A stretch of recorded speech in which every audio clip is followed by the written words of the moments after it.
But then what I really love to speak about is the organizing of anything, right? How do we do stuff? Because that's what bangs my head against the wall when I speak to other academics, right? I don't like to speak, I like to do. And I figure out and I speak to other people how to put a book together, or how do you communicate. So at NCORE, anybody remember NCORE? It was a really great thing. So at NCORE, you know, I spoke about the Animal Liberation Front at NCORE, and the next year after that I spoke about how to organize an event. And what I did, I got a group of people around, and it was packed, and I said, everyone get your cell phones out. And I said, we're going to organize an event. Anybody want to organize an event on your campus?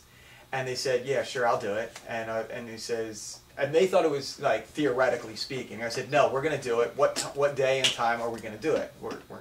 And he says, oh, Saturday. We hit a date, and they called their, you know, their collective up. They saw, and they came up with a theme in like 5-10 minutes. And I said, okay, who do you want it to invite at your conference or your forum, right? And they decided, you know, we'll have some local people, we'll have to lock in some rooms, we have to do this, we have to do that. I was like, okay, well, this individual, you lock in the rooms, this individual, you know, we'll come up with a flyer. So they went into another classroom, designed the flyer, came back, you know, showed us a template of the flyer.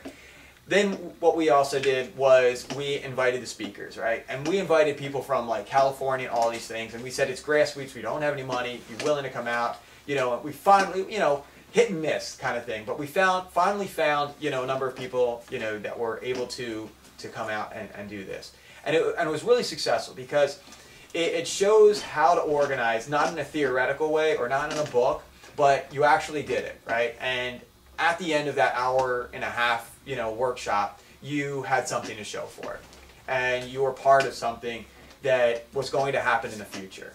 And I think that's what's the fundamental thing about organizing, right? If you're gonna organize, you gotta, you know, speak about it, but you also gotta engage in workshops and trainings. And I don't think, you know, coming from an Earth First background as well, that was, you know, fundamental, right? And then just leaving AFSC, I'm on the board of American Friends Service Committee, right? And leaving the AFSC office just now, I mean, that's one of the fundamental things working inside and outside the prisons is doing workshops.